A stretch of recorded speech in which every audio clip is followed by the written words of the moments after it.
Welcome to That's a Hard No, the podcast about learning to say no and set boundaries to live our best lives. I'm your host, Heather Drago. You may think, because of this podcast, that I'm a boundary setting expert, but I'm not. I'm an expert at struggling to set boundaries. But you know what? I'm working on it, and it is getting easier. Follow along with me as I learn from fellow strugglers and experts so that you too can start saying no without feeling fear, guilt, or FOMO. You don't know where to go. Unfriendly applications got you feeling low. You're not sure what to do.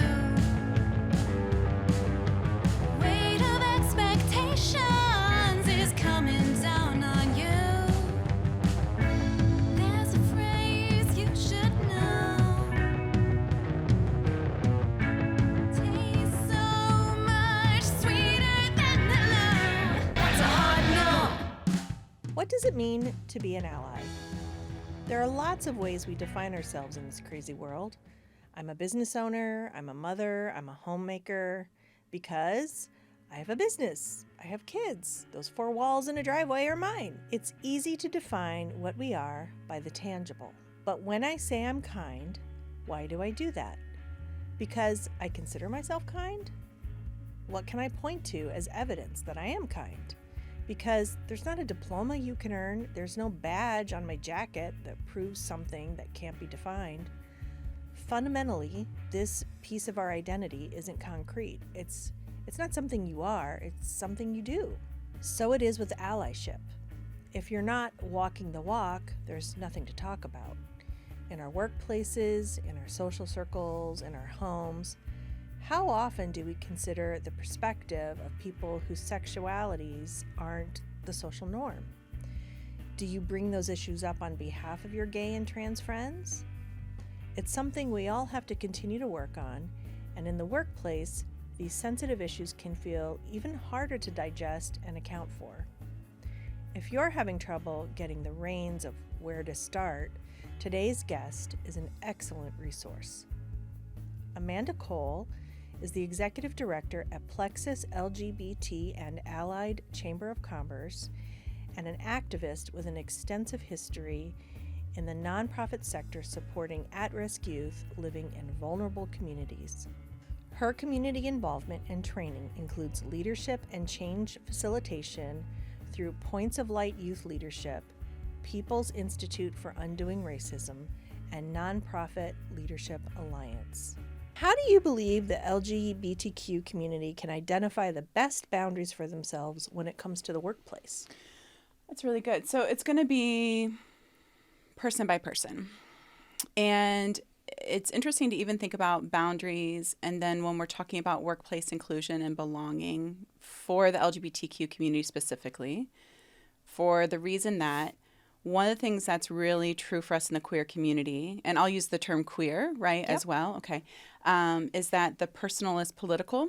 That's always been the case, right? To get societal change, it is literally going to come from our storytelling, from our visibility, from our vulnerability, and those in our family and our friends that are our allies that are going to step into that space with us. And then also, the personal is professional. There is a place that we have to bring our whole selves into the workplace. What can get hard is that, and this is true for any marginalized group. This is true for people of color. This is true for people with disabilities, right? This is true for neurodivergent people in the workplace. There is this work that we are the best to do the education and the advocacy and the teaching and the policy change from within the organization. That is true. But that also means that we're carrying a lot of burden around that. Absolutely. And it can be hard as we're in the space trying to advocate and make change, whether it's like, hey, the employee handbook has dress codes for women and men. They're really outdated. They play on certain stereotypes. They make it hard for a non-binary person to thrive here. To do that and also be able to say, no, or I'm not going to join that committee, or I'm not going to answer that question, or that's going too far, or I don't want to explain myself to you. So it can be both of those things. But I think the boundary setting is really critically important. And a lot of times with around allyship, what we talk about is if I'm in as a facilitator, or if I'm in my work through Plexus, or usually even just me as an individual, you can probably ask me that question. And even if it hurts me, even if it offends me, even if it stresses me out or makes me uncomfortable, I'm choosing to make myself available around that. But that's not true for your colleagues all the time. That's not true for that other committee member that's there. So you have to have some awareness and self-regulation. And with all forms of like growth and change around inclusion and belonging individually or organizationally, you got to do some of your own work outside of here, right? Yes, absolutely. You need to get curious with some Right. other folks too. You know? And I think there's this fine line, like you're saying, where, there's this burden, this extra burden put on people to have to explain for their community. When is it okay to just say, I am just me. I'm just a person. I don't speak for my whole community. I feel like there's this sense of responsibility, but that's exhausting. I would think there are times when you're like, I just, ask someone else. Go do your own homework. Google it. Anytime. Yeah. Anytime Yeah. anybody ever wants to say, yeah, I'm not going to answer that, or I'm not going to speak for the whole community. I mean, for anybody that is ever having to do that, that's always 100% okay. It's also within the queer community. Like, so for me, I'm cisgender, right? Assigned female at birth. I identify as woman. I'm cis. And I'm also really femme presenting, right? With the way that I look. I have to recognize that even a lot of times I might be called in to answer or explain things for the whole community. I'm not ace. I'm not aromantic. I'm not transgender. I'm not non-binary. So it's important for me to recognize that sometimes I might not be the best person to answer on that. Right. I might not even understand this fully enough to speak on it. So I need to recognize too when I just need to say that. Hey, I'm a member of the queer community, but that's not my jam. I'm a member of a type of person. Yeah. And That's not my lived experience. So here's what I know. Yeah. Right? Or I can't really speak on that. But here's the things I'm listening to or reading or the people I go to better understand that, because I'm an ally also in this space and the fact that I don't have this lived reality. So speaking of allyship, how can coworkers and management be allies in places of employment? Yeah. One thing is interesting that it's important to remember is like, we can call ourselves an ally and we can give ourselves an ally pin and whatnot, but that's not actually how it works. The idea around it, rather than it being a noun, it's a verb. Sometimes we even want to lean into places of how can I be an accomplice? How can I be an accomplice to what you need to thrive in this workplace, right? Whether that's as a manager that's being mindful of the different ways that people work. And so they don't have 8 a.m. meetings on Mondays. I mean, this could be really nuanced. I had a colleague that was talking about she had fired somebody but they were really great. They could just never get there on time.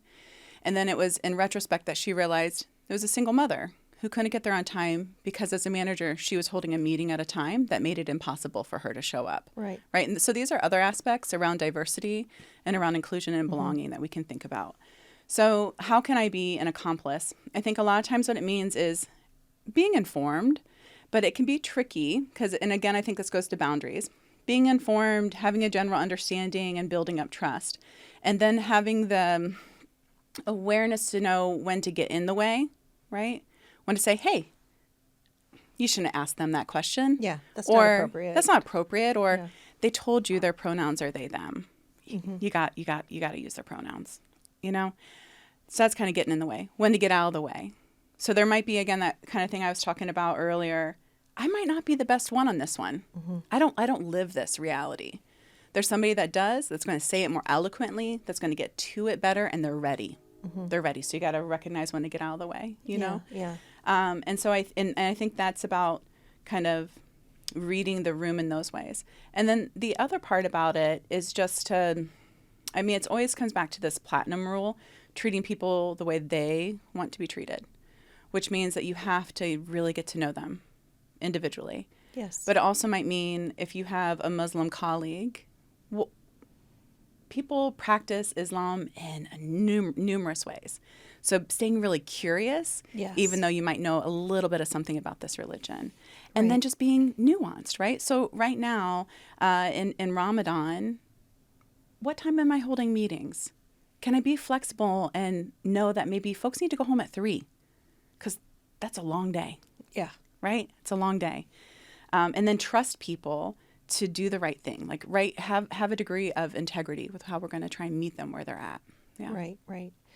Yeah, in our organization, we have mothers Yeah. and we have almost stay-at-home father, and we have, people from all different walks of life. And so, yeah, it's a little trickier to negotiate when It we all is. meet, right? But we make it work. And it's just we actually ended up creating like an institutional calendar of like when I'm out and when I'm not available, so we can all kind of look at it and figure it out. And Yeah. everybody has priorities in lives, and I think the key really is that curiosity you're talking about, of getting to know people on an individual level as humans. And I think that's a fundamental thing. And then also like trying to ask, like, when do you have good flow, right? Yes. When do you Yes. have Yeah. good flow? Yeah. When are things hard? Like what season are you in right now, whether it's with a project or individually? And I think the thing about these things that seem universal, well, why would I be thinking about whether someone's a caregiver, right? Or their marital status? Diversity, or thinking about allyship and stuff is only around these big race, these big chunks of identity, but it's not. I mean, that's actually usually Inclusion what we're is inclusion. right. Right. And that's what we're usually managing a lot more. Then when you want to layer in other things, if I'm a single parent, right, and a solo income earner, and I'm a person of color, right, and I don't have U.S. citizenship, like what are all the things that are layering into that for me, and how I'm navigating systems or just showing up as an individual? And those can be the stressful sides of it, and those can be like, oh, look at all these different perspectives and ways I might be thinking about a transportation system, right? That I might be able to problem solve around something, Right. because I have all these intersecting parts of my identity. So speaking of your friend who in hindsight realized this was a single mother, and I got rid of someone who really was a benefit to us, but I didn't realize, did she course correct? Did she go back to the person? Yeah. Okay. And this is somebody, this happened like probably 2 decades ago, but a leader in the nonprofit space, and like some really hard nonprofit space, and absolutely course corrected and shared this with me as an up and coming leader, and also shared it with me as a fellow white woman to pay attention to some of the ways that it might not be racism, but it could be tied into that. It can be perceived as racism. It could definitely have the impact of because this also was a dynamic where this was happening again and again with women of color within the organization. And what one of the key factors around that was bus times and transportation. Yep. So this all does get caught up within race and our racial the dynamics around that and perceptions. And so then sometimes, though, it's just about a system and a solution build, because that other stuff isn't going to go away. So she absolutely did course correct.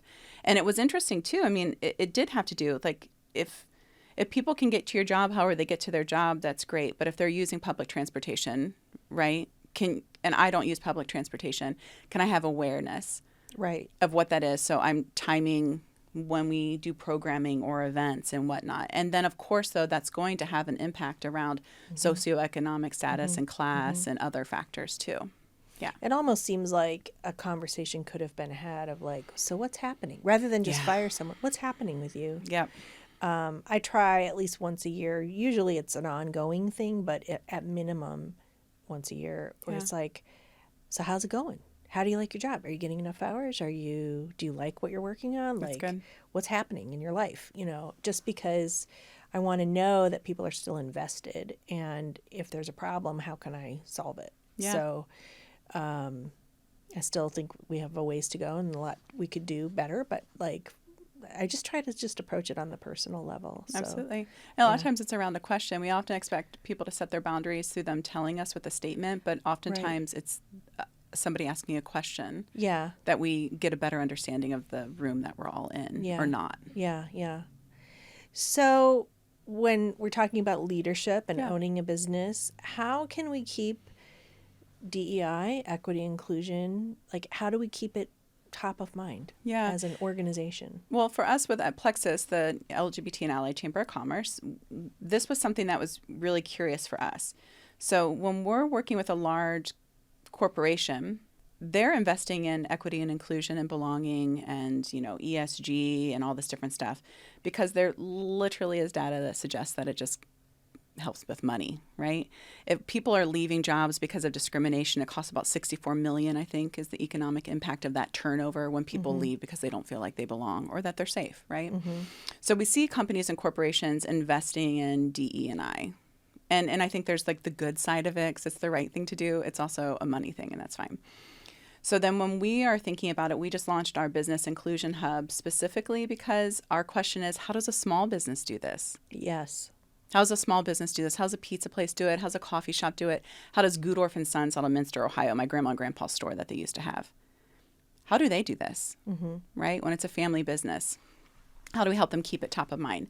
So, I mean, what we're hoping happens with that is what we know and why it's important and how to do it is that people are shopping and investing in organizations that align with their values, and younger generations increasingly are.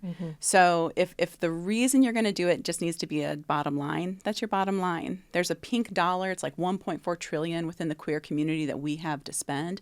But then you want to multiply that by a couple more because my mom likes to spend with places that support me too, and brands that align with inclusion. So that's one part of it. Another part of it is just really simple, essential skill stuff, right? Your employees are going to be more productive, more on time. They're going to show up. They're going to last longer in this job when you are meeting them where they're at, right? When you are making it easy for the things that matter to them to be talked about at work, when you believe them for who they tell you that they are.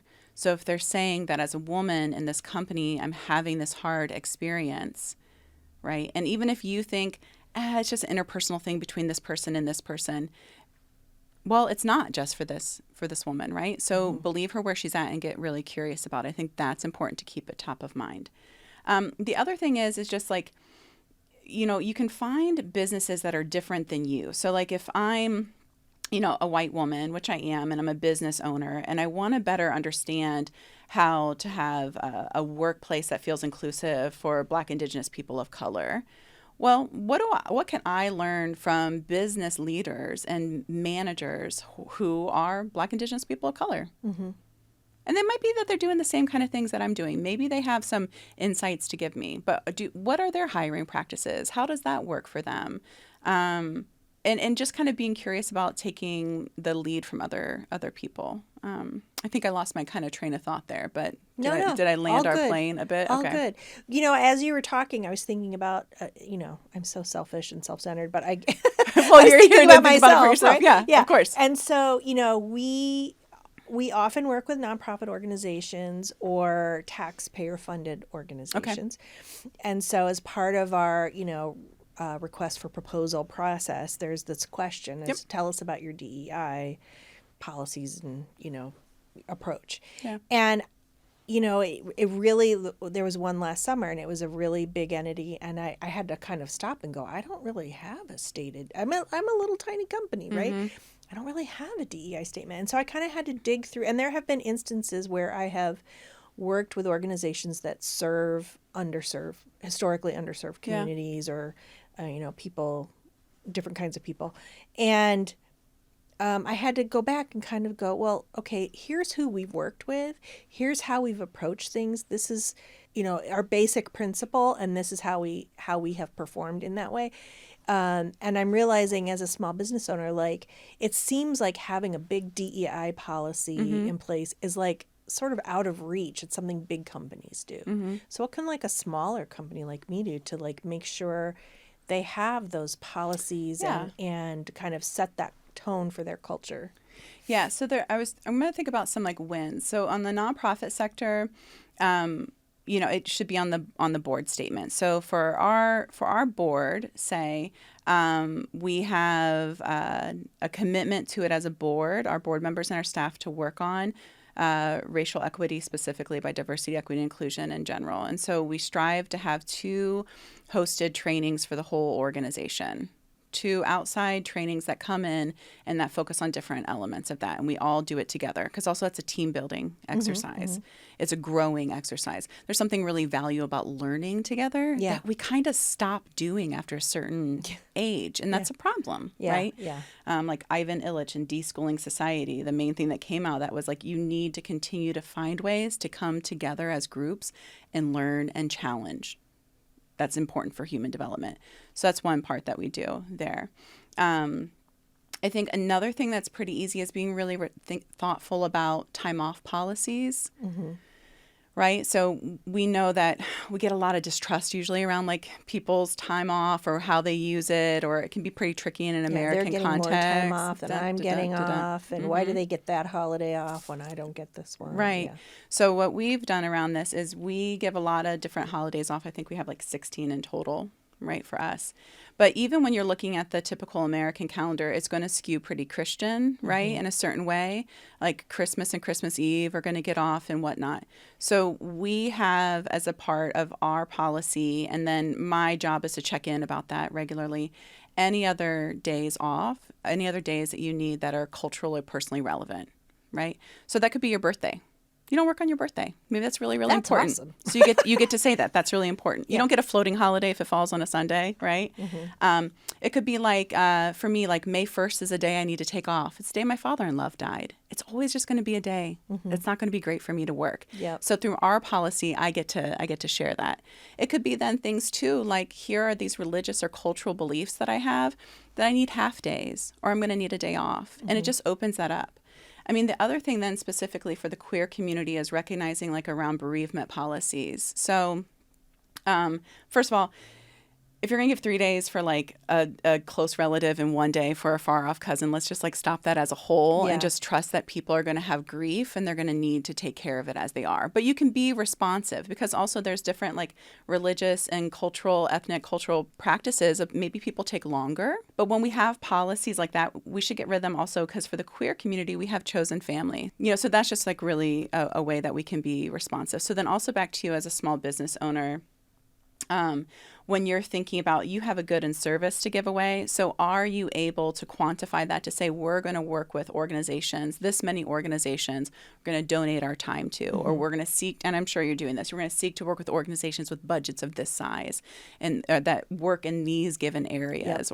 And then you can also be specific to say we work with organizations that are like, you know, Black-led organizations. Like I think about the LGBT Center. Not only is it led by a member of the LGBTQ community, but it's also led by a Black woman, right? So, and Phyllis Seven Harris shares this a lot, of being a Black lesbian and the value and the importance that has, and the different ways in which she's moved throughout the community and the power that it has. And so also within the LGBTQ community, we still tend to be predominantly white-led and predominantly cisgender-led. So we have work within that too to say, why are we having a glass ceiling that falls under these same old systemic tropes that gives advantage to certain kinds of leaders and leadership, and it usually tends to look a particular way. Right? It tends to look white and it tends to look cis. So how do we elevate up those kinds of things? Like, so when I hear, you know, Seven share about that, it makes me have to remember and sit back and get humble and go back to your allyship. Where am I getting in the way? Where am I getting in the way in a good way as an ally? Where do I need to get out of the way? Even if I'm super well intended. Yeah. And I always say, let's be honest and humble about what we're contributing and what we're... Intentions don't matter. Right. I mean, my intentions have to get checked at the door. Right. If you, I mean, I was just in this training by AJ Conway. They lead a really great DEI consulting organization. If I crash into your car and I'm like, oh, I didn't mean to do that, you're not going to be like, well, that's great. That's fine. I know you didn't mean it. I'll just like, you know, not afford physical therapy or whatever. There's consequences. There's repair. There's ownership. So yeah, our intentions, they just don't matter. The harm matters. And that's what our focus needs to be on. You know, the discomfort, the harm, the lack of safety, maybe the trust that was broken in that relationship. And then what do we learn from that? How do we do it differently? Do I not text and drive? You know, do I get my tire fixed so I don't cause an accident? All those kinds of things. I would say also, I would add to what you're saying about, you know, who you choose to work with and supporting organizations. We also are very careful about we say no to people. We choose not to work with certain people or organizations who don't align with our values. Yeah.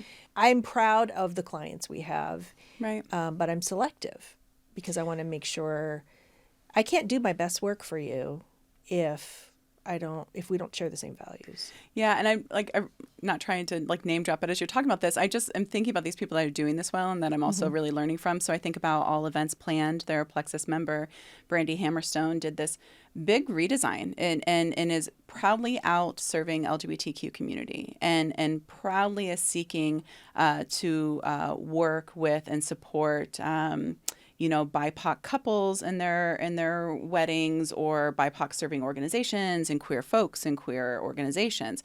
And that was a way of saying a no and a yes. So also lives this all the way through. I know that she's very intentional with the vendors that she works with. And in the field that she's in, that's all about those referrals and whatnot. Oh, yeah. She's really clear about it. She's upfront about it. She starts with it. It's the foot that you step on. I was just listening to another queer entrepreneur that's like, yeah, like, if you're not going to work with me because of this, then thank you.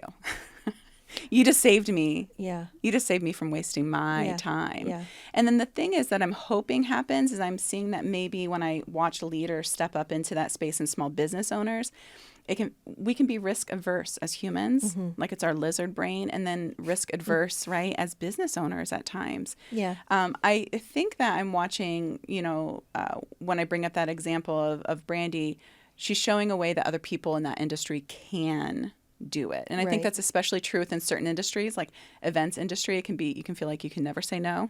Yeah. Well, there's that whole abundance and scarcity mindset, right? Yeah. Like you have to trust that I'm going to set this boundary. This is what I'm going to do, and trust there's enough there. So we're going to take a quick break. Great. And we'll be right back. That's a Hard No is brought to you by Clever Girl Marketing, my full-service agency specializing in smart, strategic marketing solutions for businesses and nonprofits. Okay, so you're probably wondering, Heather, what's with the podcast about boundaries? Why not marketing? Well, maybe in the future, but for now, it actually does relate, so bear with me here. Smart marketing, strategic marketing, requires knowing what to say no to and why. Businesses and nonprofits get inundated with marketing options and offers every day. We help you cut through all that noise, focus on your specific needs, and develop actionable strategies that are doable and actually make sense.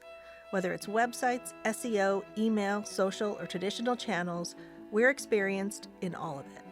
So if you need help figuring out your marketing, visit our website, clevergrowmarketing.com, and get in touch. So Amanda, as a friend or family member of someone in the queer community, what questions can you and can't you ask? And if you have questions, where can you go to get answers? Yeah. Well, let's start with the word queer, because that's a question that I get a lot, right? Isn't it a bad word? Right. Isn't that a slur? I remember in middle school, it's what people called you Yeah. if they just thought you were dumb. Yeah. And like with a lot of words, there's a tone and a place that you can say it. So you could still, our son, who's like 6'4", straight white dude, was like driving in my Subaru, and someone called him a queer. And I was like, Why? Because he was in a Subaru? right. I was like, oh my God, You're kidding. they know the lesbians drive the Subarus. I mean, sure. but then my wife was like, you have a lot of gay stickers on it. And I was like, oh, right. But at first I was like, they know. Which also, the Lesbaru is a stereotype that lesbians drive Subarus. But there's a couple things around this. One, that company was really affirming to our community. They did a lot of really good market research, and they reached out. And so there is a reason that we purchase it. Plus, it has the highest resale value. But all the way back to the word queer. So that person yelling that at my son was not yelling it in a loving way. Supportive way. Right. So just like any word that's been used against a community or came from outside the community to diminish it, we're allowed to reclaim it and we're allowed to use it again. So for me, I use the word queer because it feels super all-encompassing. It can have to do with gender identity, with fluidity, with expression, with who you love or how you love. The queer feels really encompassing. It also for me, feels like it makes a space for our allies, because you can have queer politics, right? Which can mean things outside of even the LGBTQ community. It can be around being socially just and mindful, right? So that's where queer works for me. But it is a nuanced word.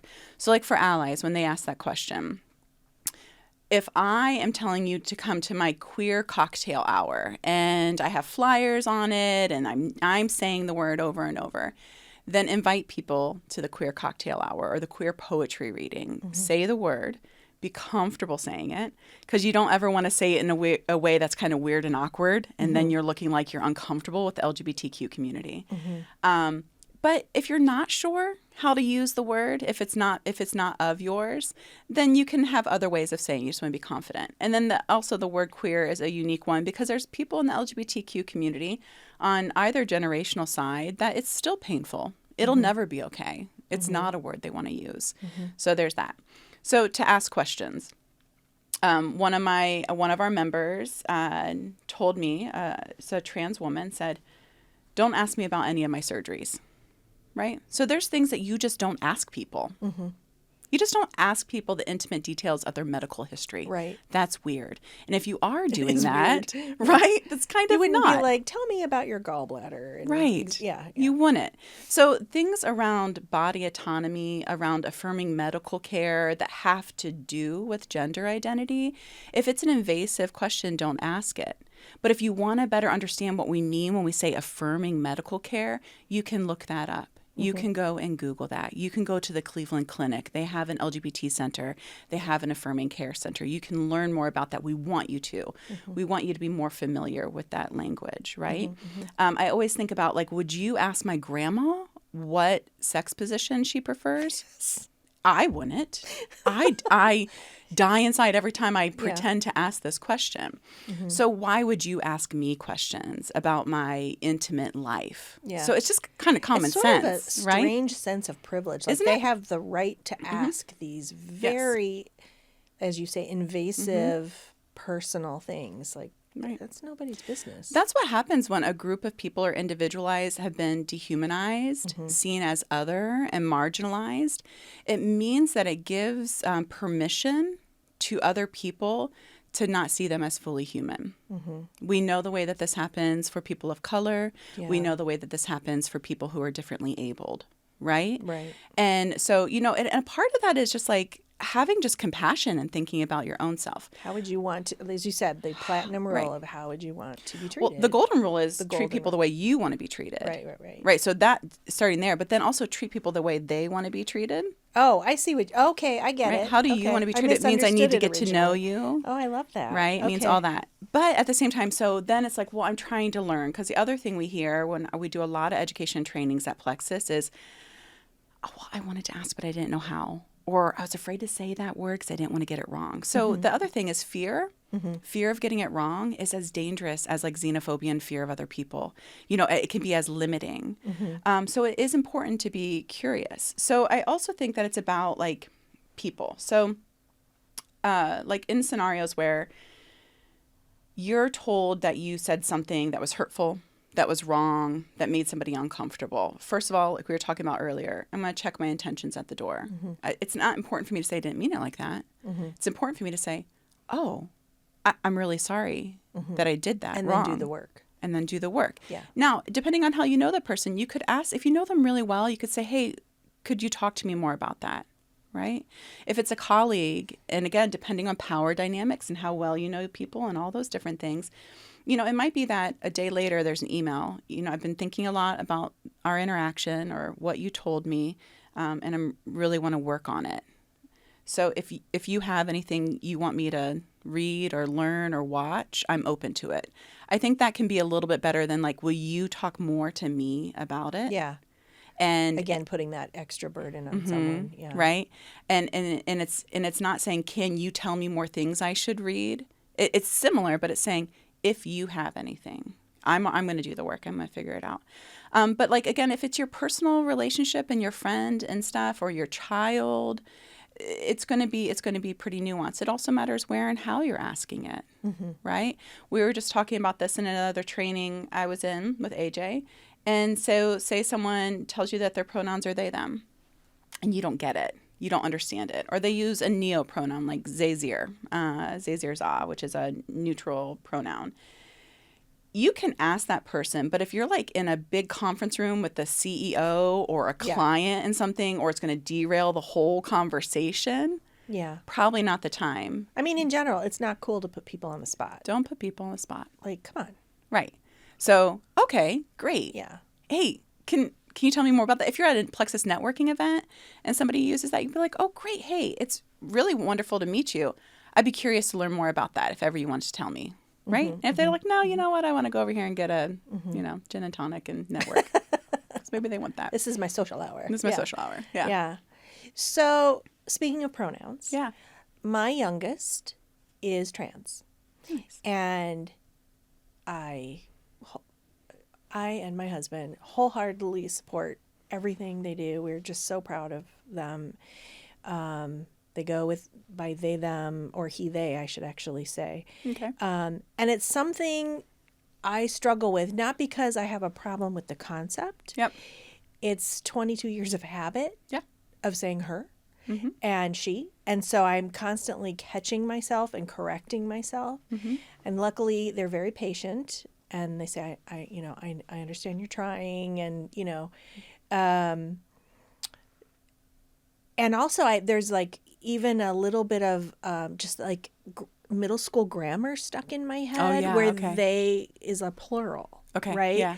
And so my writer friends and I have discussed this of like they has always seemed like a plural. And then my kid says, well, when you don't know who someone is and you're talking in the abstract, you say they, even though it's singular. Yeah. So I'm retraining my brain, and it's just a matter of learning. Yes. But how I understand the importance of respecting someone's pronouns and why it's so important. I would love for you to touch on that because it's something I have to explain to people all the time. And my friend Sarah Mintamaki at Connecting for Kids, her email signature has this wonderful link that says why she has the pronouns, and then she says why it's important. Exactly. And then you go on a link and it goes to her website, and it has a whole page explaining about why it's so important. Yeah. And Sarah, if you're listening, I'm going to steal that and put that on my website. It's a good one. I love it. I think it's so helpful.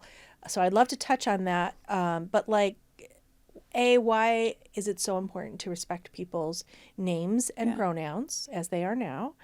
And how can you kind of help in this process of transition, even if it's a little bit weird for you to kind of get with the program? Yeah, well, I mean, pronouns are a replacement for our name. So if I tell you my name's Amanda, but you insist on calling me Andrea, I correct you over and over, right? And like, look, for this white girl right here, that's not happening. But we also know that there are names that can be unfamiliar to some people, that can be new, can be not as easy to say. And we know from those folks, typically people of color, right? Not English names. Non-Western names. How painful that can be to have a nickname given or somebody to fumble over and over, right? So this connects, I guess, is also what I'm trying to say. Just like be mindful. So names are important. Yeah. Names are so important. They make me feel seen and respected and visible. And so it goes back to that thing, trust people that they know who they are. And if this is their name or these are their pronouns, use them. What harm does it do for another person? It can be uncomfortable or whatnot. So when you get somebody's pronouns wrong, it can be an easy mistake. Like, my wife is not here, but a lot of people that know us know that, like, my wife is a butch lesbian. Wears suits, wears men's clothing, masculine presenting, as a cisgender woman. Gets sirred all the time. So what can happen is this can go from just an inconvenience at a Starbucks to, do you know why I pulled you over, sir? To a moment where, oh boy. Yeah. What's the cop going to do when he realizes that I'm a woman and this is my wife next to me? What's going to happen? So sometimes it can feel inconvenient or confusing, but I'm saying it can be really hard, really embarrassing, and unsafe for people who are often misgendered. That's what we say when someone's using the wrong pronouns. Now, for my wife, when I think about it from the police example, and this is not speaking ill of cops, it's a high stress interaction. We've done trainings with police officers, and it's like, yeah, we're trying to come up to be respectful, right? But then we're making this mistake and all this stuff. We still in that car at that moment, we are white, cisgender, middle class women who have license and all these different things. So she's not trans. She's not a transgender person who, when that happens, it makes her feel less safe and visible. So to come back to why it's important it's as important as somebody's name. It's about a sign of respect. Now, to your point, what you're sharing about, you also have intimate knowledge of your child and of yourself in relationship to your child. And that is just a whole other linguistic and psychological and emotional journey that you're on that can make it harder to remember in the moment the language they are using now. Yeah, the thing I tell my children is that when I look at you as a fully grown adult, I see you as every age you've ever been. I see my son as the 18-month-old looking up at me saying, pick you up. And he's 27. That's right. And so it's just like mental coding. Right. Like it's 22 years of coding in my brain that I'm trying to rewire. That's right. Yeah. And a new relationship to build. So I also think, so another part of what happens, what Sarah from Connecting for Kids is doing, I don't get misgendered the way my wife does. Nobody tells me, hey, you're in the wrong restroom at a rest stop, the way that happens for my wife. Oh, wow. Right? That doesn't happen for me. I introduce myself with my pronouns all the time, so much so that somebody thought my last name was Cole, she, her. They thought my name was Cole, she, her. So I realized I need to slow down and say, hey, my name is Amanda Cole. My pronouns are she, her. But when I introduce or when you introduce or what's happening in those signature lines, what I'm hoping is that it's cueing into other people in the room that I see you and I'm ready, right? I'm ready. I'm slowing down to not make an assumption about you and how you identify. I think that's so important. That's what I'm trying to do. Yeah. I'm hoping to hold the door open because this is no sweat for me because I'm not getting misgendered, right? Because I'm not having to prove that I'm a woman the way that a trans woman often is having to prove she's allowed to live, right? That's what it's about. So hopefully I'm opening up that door, making it easier. And so with all of that, I too stumble on pronouns. I have a friend who uses they, them pronouns. I use the wrong pronouns because I'm having to remember them in a new way. And you can see the way that I'm even talking about it here. I'm not telling you what their other pronouns, that the one that I'm messing up on. So I'm holding their identity, their non-binary, their fluid gender expansive identity in the present while admitting that I still do call them the wrong pronoun. So I'm also holding a sense of confidentiality and trust. I'm hoping. I'm hoping. Right. But if I make mistakes, then people are going to make mistakes. Can I also just interject for a moment? I did check with my child before we had this part of our conversation to make sure it was okay to share this information. So otherwise, I always try to be very confidential and respectful. I was just going to say that. I thought that was one of the things that you're doing really well as a parent. Thank you. You went and you asked. You said, I want to do this. And also, I'm sure that you checked in, too, to be able to talk about it and use the multiple use of pronouns to be able to talk about their gender growth and expression and expansion and yours alongside with them. And so that's really, really important. I mean, that's important around our kids all the time, right? Is to get permission, like, when we're talking about them.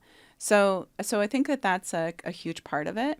And one of the other practices that we do, is like, whenever we're talking about somebody we don't know, we default to they in our household. That's what we try to do. We had somebody that was just like passing by and my wife said she, and our 10-year-old said they. Like, wow. Right? Okay. And it wasn't because my 10-year-old knew that person uses they, them pronouns. It was just that, hey, our practice is not to assume based on how masculine or feminine somebody appears to us. We're just going to default into using they until we know. And then we're going to change. That's awesome. Yeah. Wow. Yeah. Well, you're doing a good job as a parent, too. We're trying. It's a whole other podcast for all the ways I'm messing this up. Hard. So we talked about, if we're on board and we're being supportive and we're allies, Yeah. like how do we, when family or friends aren't supportive of someone who's coming out, Yeah. what are helpful boundaries we can set in order to give our loved one more peace, more space, or in general be supportive? Well, if I'm thinking about this to a queer person, it goes back to, I think, to one of the questions you asked earlier. Anytime you need to say that's off the table for you, then it's off the table for you. You're not talking about it. I wrote the quote down on my way here, but I put it down. But, James Baldwin has a quote that, like, we can lovingly disagree until your, like, opinion or the disagreement has to do with my, ability to live, right? Yes. We'll have to look at that, what that quote is. But when your opinions or your point of view or how you understand the world starts to mean, that I'm not allowed to be a whole person, then that's a full stop. I think about it. I have an uncle. We couldn't be more different. We could not be more different. He's the CEO of PureFlix, which is like Netflix for evangelical Christians. Oh, yes. Yeah. Okay. And then I'm over here just this big queer radical homo, and again, I get to use the word homo for myself in a loving way. I just love your attitude. Right. It's So great. we're just very, very Yeah. different. There are places that was always interesting. We're rather actually pretty similar. Yeah. On certain things, and then we just go really different places. So I always really wanted to hold space for him. I wanted to be curious. I wanted to be open. And then I posted this thing that said the future is queer, and he posted, well, according to the Bible, it's not, or something. And then I was like, I'm done. Yeah. I'm done with this. I'm done with this for you. I don't have to create space for this. Your beliefs do not have to always come over here and cancel out my beliefs. I'm not going over on your Facebook page and telling you that the future is queer and while you're at visiting Noah's Ark. This is important for you. I'm giving you space. Why does your space have to keep on coming over here and silencing me? That's just not fair. And so we're not friends on Facebook. First of all, we're not friends anyways. You're my uncle. Yeah. Right? Yeah. So we get to have those boundaries. And sometimes we can give people an explanation. We can lean into education. But, we don't have to. Right? No is a full sentence. I'm sure you've Yep. had many people who have said that on here. Yep. Now, where can that show up otherwise for us? So sometimes in our families and stuff, we might have a loved one who's taking space from the whole family. And maybe that includes you too. But you love them and you're on board and you want to learn. You might have to let them have that space from you. And that can be so terribly, terribly painful. There's also ways to let folks know, to say, I know you're taking space from us because for all your reasons I might not know. But when you're ready, I'm here. Yeah. Right? Yeah. And when you're ready, I'm here on your terms. That can be really, really important. It can be important to understand what somebody's terms are. Maybe it's only I'm going to meet you and see you in public, or I'm going to invite you to my art show or to this thing here, and I just need you to kind of show up in those ways. I think another thing is it's again, like, it's no sweat off my back to introduce myself with my pronouns. And it also is usually easier when I see that somebody else is uncomfortable, or there's something racist or misogynistic or ableist being said around that person, and it affects them more than it affects me, for me to stand up and say something, for me to pull that person aside. And then the other thing around these things too is just like, I like to usually ask a question. Tell me why that's funny. No, really. Explain why that's funny. Great. That's great. And you're just going to get into it. Or I'm not okay with that. That's not okay with me. I don't believe in that. I'm not okay with that. If you keep on saying what you're saying, we're going to keep on having a problem. Yeah. Or we're going to keep having this conversation. Yeah. Because this value isn't going to change for me. Right. Right. And if it's not going to change for you either, then we need to do something else. Yeah. Or maybe we don't need to be here. So, you just said a minute ago, like, maybe you step in and for that person. When should you and should you not? Because there's also kind of that, well-intentioned, I'm going to step in here and help you. But, sometimes that person can speak for themselves and they don't need you stepping up for them. And so, like, is it a, like, you check in with them and say, how are you doing? Do you need help here? Or what would you suggest? It's really tricky. I mean, I think about this in my 20-year-old who was like, oh, white privilege is a thing and I'm going to undo my racism. And then I was just like, constantly trying to fight everybody, and I made it worse for like my friends of color that I was around at the time. Right. So it's Yeah. really, it's super nuanced. Turning it into a constant topic, right? And I knew more and it was better, or, Yeah, you know, so I think about that cringiness that might happen there. Yeah. So it can be really tough. So if we're talking about a family situation, I think there's a couple things. If you know in a family situation that somebody is queer, and they're going into a situation where this XYZ person is just not down with it, you could reach out to them ahead of time to say, hey, I'm here to have a plan with you. If so-and-so starts popping off, can I come in? Can I handle that conversation? Can we have a code word? You know, it's also important around certain things to say, if you need to leave, let me know. And then I'll cover for you, or I'll walk with you, or I'll come up with an excuse with you. Those are ways that we can really allyship. I love that. Yeah. And being an accomplice is really a verb. So prepping it if it's around a family kind of situation. What if it's not a family situation and you don't necessarily know the people involved? It can be really tough, right? I think that it's important to stand up and say something, right? So if it's happening in a work situation, you know, something's happening, there's a couple ways. If we're staying within like the queer space, if someone is being misgendered, the wrong pronouns are being used, the first thing I do is I say, oh, well, she, right? Rachel, she is the head of HR, right? And she's worked here for 6 months. She plays, I put an emphasis on it. And I'm making eye contact with that person. Like, come on, bruh. Like, let's go, right? Yeah. I also just might try to pay attention to my body, where I'm trying to like look and make sure the person that could be uncomfortable has a way in and out, right? Like I'm trying to pay attention to doors. I might get closer in proximity. I might move around to them in that way. So you're really having to read it. And the other thing is you can also just say, hey, may I? Right? So if you're the one being affected, you know, may I? And usually a person that is experiencing some kind of microaggression or outright, you know, oppression in that moment is going to like know what you're asking. Help yourself. Yeah. Yes. Yeah. So, I mean, this has been amazing. And I thank you for your really constructive advice. I would love to, you know, I confided in you before the conversation. I've been kind of eyeing Plexus for a while, thinking about becoming a member as, you know, just as a business in the area. Tell us more about Plexus, what you do, and why it's important, and I'd be interested to know if there are other organizations like this throughout the country. Yeah. So on that note, Plexus is an affiliate of the National LGBT Chamber of Commerce. There's only 54 of us.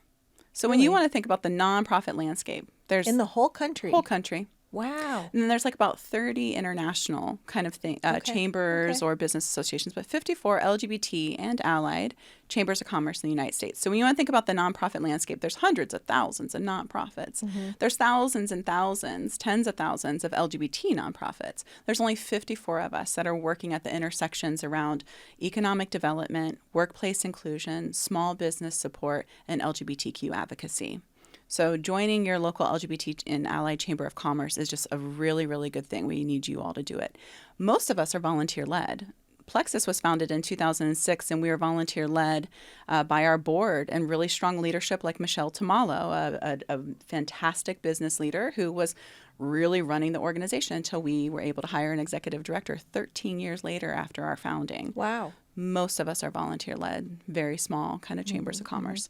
So what we do, we started as a networking organization. Before marriage equality was a thing, how did you negotiate for same-sex benefits? How'd you come out at work? Where did you work? Where did you not work? And even though we have more protections as a community in some ways, this peer-to-peer kind of whisper network is still really important for us. It's also really important what we do with our networking in our space is to be able to see one another. So we have a young professionals group that does a give back program, and we went to Colors Plus, a queer youth serving organization, and we did a craft night. We had parents of 6-year-olds that were there. We were expecting it was mostly going to be teenagers. And the parents said, our kids are gender expansive, I think. And we've been thinking about coming to Colors Plus, but we weren't sure. So we came here, and they said, it just made us feel like we could support them because we don't understand what this means for them to be trans so young or gender expansive is so young. And we're really scared. We're afraid our child will die and not be okay because the world is so scary out here for queer kids. And then we see all of you who are out LGBTQ professionals. Like, it's still really, really important for us to see ourselves and for our allies to see us.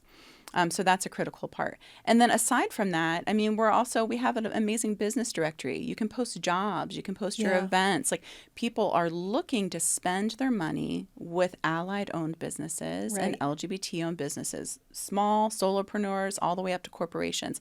And that's that function that we create. I just think that it's, really critically important that we do. And then we lean in around the work of DE&I. We have an education foundation. I think last year we led about 60 trainings.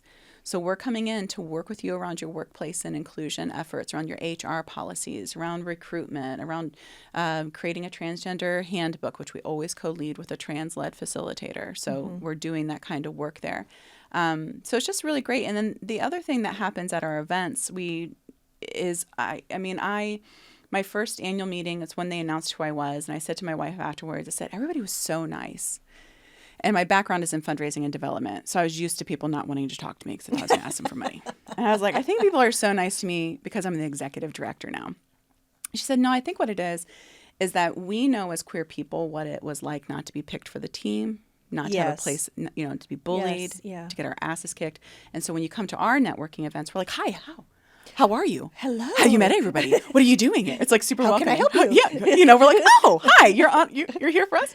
And the thing is too, is that we're probably about 60% of the people or the businesses in our organization are straight. They're allied businesses. Wow, that's great. So we're not even majority queer folks because we're the smallest part of the population. So it is a place. Allies are absolutely welcome. And the last thing I'll say, somebody said to me, it was really, she said, why do you have to segregate? If you want inclusion, why do you have to have your own LGBT Chamber of Commerce?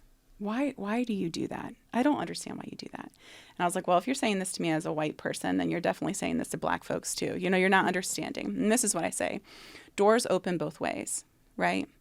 They go both ways. It's also really important for those of us who are marginalized, right, who have experiences of oppression, to sometimes be able to close that door and just be with ourselves. For healing, for safety, for learning. And then when we open the door and we say, hey, y'all, come on in. That's a great vibe. And the other thing about it is for the most part, we are often the lonely only. We're the one and only in organization. Yes. Right. So this experience of tokenization that can happen feel for very us. isolating and stressful. Yeah. So it's really a powerful, beautiful place that everybody gets to be in when maybe the majority of the folks in this space are queer. And it's really powerful to be one of many. It's a safe space. And then we know that our allies are in there because y'all want to be in there. Yeah. You want to be here. Yeah. You're not confused about it. Yeah. You're not scared and overwhelmed. Yeah. You might be. We don't have to explain everything to you. You might be making mistakes or curious or asking questions, but we're down for it because you're showing up with us. Yeah. So that's what we are at Plexus, I think. Fantastic. Yeah. Well, I'm definitely going to join. I'm excited. Early in the conversation, you said something that I just love. And I'm thinking, Maura, this might be the title. You said, let me see if it matters, or it's important, the foot you step out on. Yeah. Right. And I think what I'm taking away from this is like step out on the curious, kind, empathetic, open foot, learn about people on a human level, and you're going in the right direction. Yeah. I mean, from there, you're going to be on strong footing. It's going to be the direction that you're leading in. And it's not to say that you're not going to make mistakes. You're not going to get it wrong. Sure. You're not going to cause discomfort or hurt along the way. But that's part of learning. Mm-hmm. Yeah. Well, thank you, Amanda. This has been amazing, and I've loved having you on, and I can't wait to learn more about Plexus. Well, same. Thank you for having me. Thanks for creating the space, and to your whole team. You all are very fabulous. I might not ever leave this room. It's pretty cozy in here, really cozy. I have to say. It's very cozy. That's a Hard No is a production of Clever Girl Marketing, my little agency in Cleveland, in partnership with our friends at Evergreen Podcasts. Many thanks to our amazing team, including Maura de Rosario, our production and marketing coordinator, Noah Foutz, our amazing producer, editor, and composer who wrote our theme music and performed it with his band, The Big Leagues, and our new video producer and editor, Kae Holmberg.